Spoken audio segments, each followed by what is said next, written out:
নমস্কার, আমি দীপক কুমার মুস্তাফি, বার্তা হরিণঘাটা। ক্যামেরায় রয়েছে গৌর ঘোষ। আমরা সাংবাদিক, অবশ্যই আমরা বিভিন্ন প্রান্তে প্রান্তে ছুটে বেড়াই, বিভিন্ন নতুন নতুন জিনিস আপনাদেরকে উপহার দিই। আজকে এমন একটি জায়গায় আমরা উপস্থিত হয়েছি, হরিণঘাটা ব্লকের প্রত্যন্ত একটি গ্রাম বলা যায়, বকুলতলা নামক জায়গা, ধারালি দত্তপাড়া। সেই প্রাঙ্গণে আমরা উপস্থিত হয়েছি একজনের বাড়ি, তার নাম সম্বল বিশ্বাস। হ্যাঁ, সেই সম্বল বিশ্বাসের বাড়িতে আমরা এখনো দাঁড়িয়ে রয়েছি। আজকে এই সম্বল বিশ্বাসের কন্যা ইপসিকা বিশ্বাসের ৬ষ্ঠতম জন্মদিন। আপনারা হয়তো বলতেই পারেন যে জন্মদিনে কেন আপনারা হাজির হয়েছেন। অবশ্যই তার বিশেষত্ব হচ্ছে যে এই জন্মদিনের উপলক্ষে তার একক প্রচেষ্টায় একটি রক্তদান শিবিরের আয়োজন করেছে এবং এলাকায় সমস্ত গুণী ব্যক্তিদের ডেকে এনেছে এবং তাদের যথাযোগ্য সম্মান দিয়েছে। এই রক্তদান শিবির পরিচালনা সে নিজেই করছে। আমাদের গান্ধী হসপিটাল থেকে রক্ত গ্রহণ যারা করবেন তারা উপস্থিত হয়ে গিয়েছেন এবং বলা বাহুল্য যে প্রায় ৪০-৫০ জন রক্তদাতা এখানে রক্তদান করবেন ইতিমধ্যে, যা আমরা খবর পেয়েছি। তাই এমনই একটি মহৎ কাজে আমরা সাংবাদিক হিসেবে বসে থাকতে পারিনি। সমাজের চিত্র থেকে, সমাজের অলিগলি থেকে এই সব চিত্রগুলিকে আমরা তুলে ধরার চেষ্টা করছি। তেমনই একটা বিষয় যে জন্মদিন উপলক্ষে একটি রক্তদান শিবিরের আয়োজন করতে পারেন নিজস্ব পারিবারিক অর্থাৎ নিজস্ব প্রচেষ্টায়। তাদের পরিবারের সমস্ত সবাই এগিয়ে এসছে এই কর্মকাণ্ডে। আমাদেরকেও জানিয়েছে, এলাকায় যারা রয়েছেন তাদেরকে আমন্ত্রণ জানিয়েছে। আমরা সেই বাড়িতে পৌঁছিয়ে সেই সম্বল বিশ্বাসের বাড়ি, যেখানে এই কর্মযজ্ঞের আয়োজন করা হয়েছে, সেখানে রক্তদান শিবির চলছে। আমরা সরাসরি পৌঁছে যাচ্ছি। আমি দীপক কুমার মুস্তাফি এবং গৌর ঘোষ। আপনারা করতে পেরেছে নিজের যোগ্যতা বলে গুণীগণী ব্যক্তি আমরা যারা সমবেত হয়েছি এই মহতী কর্মযজ্ঞে। আজকে রক্ত সংগ্রহের যে কর্মযজ্ঞ শুরু হয়েছে, বিভিন্ন ব্যক্তিবর্গ যারা রক্ত দিচ্ছেন তাদেরকে বিশেষভাবে সম্মান জানাই। আর সম্মান জানাই যারা রক্ত সংগ্রহ করতে এসেছেন ব্লাড ক্যাম্প থেকে, তাদেরকেও সম্মান জানাই এই কর্মযজ্ঞ নিয়মিত দায়িত্ব সহকারে পালন করবার জন্য। আজকে মনের বিভেদ সরিয়ে আমাদের মানবিকতার বিকাশ ঘটিয়ে বিবেকে সাড়া জাগিয়ে যে কর্মযজ্ঞের মধ্যে আমরা উপস্থিত হয়েছি, এইভাবে যদি আমরা মানুষের মধ্যে এই কর্ম যদি বিস্তার লাভ করাতে পারি, এরকম বিভিন্ন আগিয়ে আসুন, সমাজের পাশে দাঁড়ান।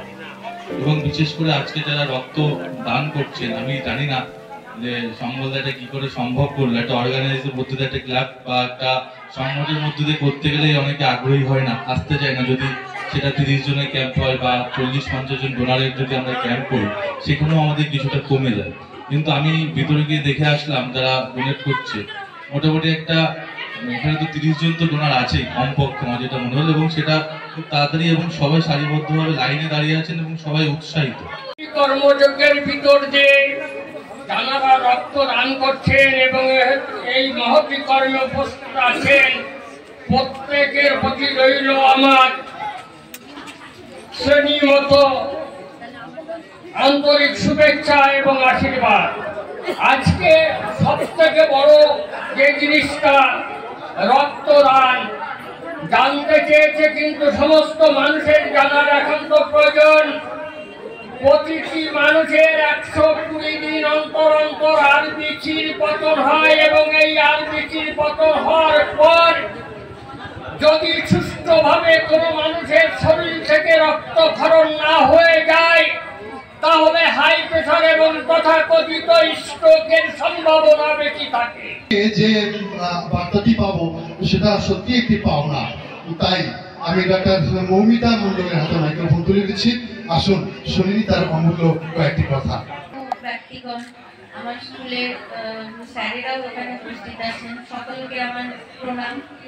আর ছোটদেরকে ভালোবাসা জানিয়ে আমি কি বলবো জানি না, দীপকদা আমার নামে একটু বেশি বলে ফেলেছে, হয়তো আমাকে ভালোবাসে স্নেহ করে সেই জন্য, কিন্তু সত্যি আমি সেটার যোগ্য নই যেটা দীপকদা বলেছে। সবার আগে আমি ওই ছোট্ট দীপশিতাকে হ্যাপি বার্থডে অনেক শুভকামনা জানাই, ও যেন জীবনে অনেক প্রতিষ্ঠিত হতে পারে, বড় হতে পারে। আর সম্বলকেও ধন্যবাদ জানাই, এরকম একটা সুন্দর অনুষ্ঠান ও আয়োজন করতে পেরেছে। এখানে মূল্যবান কথা যেটা শুনলাম, অনেক কিছু অজানা ছিল আমার, আমি অনেক কিছু এখান থেকে শিখি। অনেক ডাক্তারবাবু এসছেন, পদার্পণ করতে হবে বড়, তার জন্মদিনে আমরা এসেছি নিমন্ত্রণ খেতে। সেখানে তার পিতৃকুল, তার বাবা, তার মা, তার অভিভাবক মিলে এই যে কর্মযজ্ঞ শুরু করেছে, আমাদের সকলের পক্ষ থেকে তাকে সাধুবাদ জানাই। কারণ এইরূপ পদক্ষেপ যারা যারা নেয় তারা হচ্ছে জনহিতকর, সমাজের প্রস্ফুটিকর লোক। এই যে সমাজের যারা উপকারের জন্য ব্যস্ত থাকে তাদেরকে সমাজ চেনে না। আজকে জন্মদিন ভুরি ভোজ হবে, তাই না? পেট চুক্তি খাওয়া, আমরা খেয়ে দিয়ে একটা প্রেজেন্টেশন হাতে ধরে দিয়ে বাচ্চাকে তাই যাই, সেখানে একটা সমাজ সেবার কাজ, এক ফুট করে রক্ত পড়বে, দেখতে ভয় লাগে, আতঙ্ক লাগে। কিন্তু বন্ধুগণ, অনেক বড় এরকম একটি বড় মনের পরিবারকে আমরা পেয়েছি। সম্বল বিশ্বাস এখানে উপস্থিত রয়েছেন, তার মেয়ের জন্মদিন 6ষ্ঠ বার্ষিকী, তার মেয়ে ইপসিকা বিশ্বাস রয়েছে, সম্বল বিশ্বাসের স্ত্রী রয়েছে, সম্বল বিশ্বাসের মা রয়েছে, সম্বল বিশ্বাসের বাবা রয়েছে, সম্বল বিশ্বাসের দাদা। তাই সমস্ত পরিবার আপনাদের মুখোমুখি হয়েছে শুধুমাত্র আশীর্বাদ নেওয়ার জন্য। কার? ইপসিকা বিশ্বাসের। ইপসিকা বিশ্বাসকে সম্বল বিশ্বাসের কন্যা ইপসিকা বিশ্বাস। সেই ইপসিকা বিশ্বাসের জন্য জোর করে একবার হাততালি। আমরা তাকে সবাই মাথায় হাত দিয়ে আশীর্বাদ না জানাতে পারলেও দূরে যারা রয়েছেন তারা দূর থেকে আশীর্বাদ জানাবেন, তার চলার পথকে সুগম করবেন এবং তার চলার পথ যাতে সুন্দর হোক, শিক্ষায় দীক্ষায় সমাজের বুকে তার বাবার মতো মুখ উজ্জ্বল করতে পারুক, এই অঙ্গীকার নিয়ে আমরা আজকের বাকি দিনটা আমরা কাটাবো। সম্বল বিশ্বাস, আমি একটু মঞ্চে আসার জন্য বলবো, আজকের দিনটা কিভাবে উৎসর্গ করলেন, কিভাবে তার মন থেকে এলো, কিভাবে এই কর্মকাণ্ড এইভাবে উদযাপন করছেন, সেই সম্বল বিশ্বাস ধন্য জ্ঞাপনের মাধ্যমে তার আগে তার এই বিষয়টা তুলে ধরবেন, তাকে অনুরোধ করছি যে তাকে বলার জন্য কিছু। তাই আসুন আমরা তার মুখ থেকেই সরাসরি শুনে নিই যে আজকের এই কর্মকাণ্ডের দুটার কথা এবং সকল অতিথিদের ধন্যবাদ জ্ঞাপনও এই বক্তব্যের মাধ্যমে তিনি করবেন। সম্বল বিশ্বাস। প্রথমে আমি বলতে চাইছি, আমি কিছু মহৎ কাজ করিনি, আমি কোনো কিছুই করিনি। একটা সমাজসেবার কাজ অবশ্যই আমার চিন্তাধারাটা আমারই ছিল, কিন্তু কোনো ভালো কাজ আমি করছি সেটা না। সেটা প্রথমত যারা ডোনার যারা ব্লাড ডোনেট করছে, মহৎদান করছে, তাদেরকে সব থেকে আগে ধন্যবাদ জানাতে চাইব। তাদের চিন্তাধারা, তাদের মানসিকতা, সমাজ সেবার জন্য তারা ভাবছে, যার জন্য তাদের অমূল্য রক্ত দান করছে মানুষের সেবার জন্য। সুতরাং ধন্যবাদ যদি জানাতে হয় তাদেরকে আগে ধন্যবাদ জানাবো, তারা যারা ব্লাড ডোনেট করছে। সবার আগে আমি তাদেরকে ধন্যবাদ জানাবো যারা তাদের অমূল্য রক্ত দান করছে এবং গতবারও করেছিল, তাদেরকে আমি মনের ভেতর থেকে ধন্যবাদ জানাচ্ছি।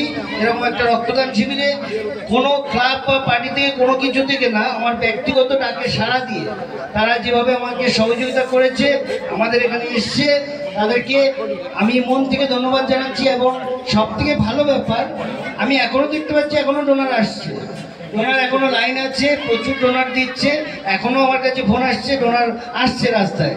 তো প্রথমে আমি ধন্যবাদ জানাচ্ছি আবারও তারা যারা ব্লাড ডোনেট করছে। আমি আশা রাখবো আগামী বছর আবারও আমি যদি করি, এরকম যেমন রেসপন্স পেয়েছি, আগামী বছর আবারও রেসপন্স পাবো।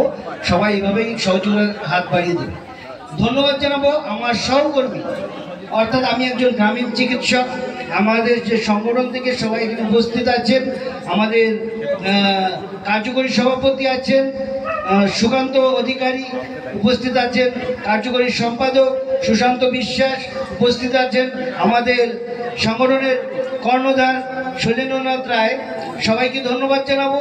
তাদের এই অমূল্য সময়ের মধ্য দিয়ে প্রচুর ব্যস্ততা, সবাই এখন প্রচুর কাজে ব্যস্ত, তার মধ্যে তাদের সময় অমূল্য সময় থেকে আমার এখানে সময় বার করে আসার জন্য আমি সবাইকে মন থেকে ধন্যবাদ জানাবো। আমাদের সহকর্মী অন্য যারা আছেন তাদেরকে ভীষণভাবে ধন্যবাদ জানাবো। তাদের ব্যস্ততার মধ্যে, পরিবারের মধ্যে চারিদিকে নিজস্ব কাজ ফেলে রেখে আমার এখানে উপস্থিত হওয়ার জন্য সবাইকে ধন্যবাদ জানাবো। আমার কাছে উপস্থিত হয়েছেন আমাদের দীপুদা। উনি ভীষণ ব্যস্ত থাকেন, আমরা জানি। উনি নিজে একজন সাংবাদিক, বিভিন্ন কালচারাল প্রোগ্রামের সঙ্গে যুক্ত থাকেন। আপনারা নিজেরাও দেখেছেন, হরিঙ্গাটা, জাগুলি, কলকাতা, এমনকি আমাদের স্টেটের বাইরেও বিভিন্ন প্রোগ্রাম করেছেন। টিভিতে অনেকে দেখেছেন ওনাকে, উনি অনেক প্রোগ্রাম করে থাকেন। তো ওনার এই ব্যস্ততার জীবন থেকে আমার জন্য একটু সময় বার করে আমাদের সঙ্গে এসছেন, সহযোগিতা করেছেন, তাদেরকে ধন্যবাদ জানাবো। আমাদের দীপুদাকে মন থেকে ধন্যবাদ জানাবো, কারণ আমাদের দাদা, ওনার বাবা আমার টিচার ছিলেন। আমার সঙ্গে আমি অনেক জুনিয়র ওনার থেকে, কিন্তু আমাকে ভাইয়ের মতো দেখেন, খুবই ভালো লাগলো। উনি আসার জন্য আমি ধন্যবাদ জানাবো। আমাদের পানপুর আদর্শ বিদ্যাপীঠের প্রাক্তনীদের পক্ষ থেকে যারা এসছেন, প্রাক্তনী আমরা পানপুর স্কুল থেকে যারা বেরিয়ে এসেছি তারা, অর্থাৎ অনেকেই প্রাক্তনী সংগঠন আছে, আমি নিজেও তার একজন সদস্য। উপস্থিত হচ্ছেন আমাদের লক্ষ্মীনারায়ণ দেবনাথ, উপস্থিত আছেন আমাদের শুক্ররঞ্জন আলী মহাশয়, আমাদের মধ্যে উপস্থিত হয়েছেন দুজনই প্রাক্তন, রিটায়ার্ড হয়ে গেছেন, অলরেডি প্রাক্তন হয়ে গেছেন, তারা উপস্থিত হয়েছেন। আমরা ধন্যবাদ জানাবো তাদেরকে উপস্থিত হওয়ার জন্য। তাদের ব্যস্ততার জীবন থেকে আমাদের এখানে সময় দিয়েছেন। আর আরও একজন বিশেষ অতিথি এসছেন, যেটা হচ্ছে আমার হেডমাস্টার মশাই, পানপুর স্কুলের হেডমাস্টার মশাই, যাকে আমি ভীষণ খুশি। গতবারও এসেছিলেন উনি, আমার ডাকে গতবারও সাড়া দিয়েছিলেন, এবারও এসছেন। যে হেডমাস্টার মশাই, হাই স্কুলের হেডমাস্টার মশাই, ভীষণ ব্যস্ততা, মাধ্যমিকের পরীক্ষা চলছে, তবুও এরকম একটা কাজ করছি শুনে উনি একবারই বলেছে ঠিক আছে আমি আসবো, এবং কথা রেখেছেন যথাসময়ে ঠিক 10:30টার মধ্যে পৌঁছে গেছেন। তো আমি ভীষণ খুশি যে স্যাররা এসছেন। আর দর্শক যারা এসছেন, যারা ব্লাড দেননি, তাদেরকে ধন্যবাদ জানাবো। যারা এখানে এসছেন, অমূল্য সময়, কাজের ব্যস্ততার মধ্যে দিয়ে সময় দিয়ে আমাদের এখানে উপস্থিত হয়েছে। দর্শক ছাড়া কোনো প্রোগ্রাম তো সাকসেস হয় না। অর্থাৎ যারা এসছেন, সহযোগিতার হাত বাড়িয়ে দিয়েছেন। ব্লাড দিলেই যে সে ডোনার ভালো কাজ করেছে সেটা না। অনেকে আছে সুগারের রুগী, কিন্তু সে ব্লাড দিতে চায়, কিন্তু তার সামর্থ্য নেই, কিছু তো করার নেই। তার মন আছে, আগে হয়তো সোশ্যাল ওয়ার্ক করেছেন, ব্লাড দিয়েছেন, কিন্তু এখন সুগার রুগী, কিছু করার নেই। কিন্তু তার মানে সে তো আমাদের সহযোগী, সে অন্যদের উৎসাহিত করছেন, আমাদের কাছে নিয়ে আসছেন। তাদেরকেও ধন্যবাদ জানাবো আমাদের অনুষ্ঠানে আসার জন্য। আর ধন্যবাদ জানাতে চাইবো আমাদের অনুষ্ঠানে এসছেন আমাদের কাশিম আলী মহাশয়, আমি আগে খেয়াল করিনি নামটা। উনি আমাদের প্রাক্তনী পানপুরের প্রাক্তনী প্লাস প্রাক্তনী সদস্য। এদিকে আছেন আমাদের প্রাক্তন টিচার, অলরেডি প্রাক্তন টিচার, উনি আমাদের মধ্যে উপস্থিত হয়েছেন। ব্যাস পড়ানো হয়নি, যদিও আমাদের শেষের দিকে এসছেন। ওনাকে আসার জন্য ধন্যবাদ জানাবো। আর সব থেকে ভালো ব্যাপার যে রক্তদান শিবির যেটা হয়েছে, এরপরে বাচ্চারা আছে, আমার মেয়ের জন্মদিন তো, ছোট বাচ্চাদের জন্য অন্য অনুষ্ঠান আছে।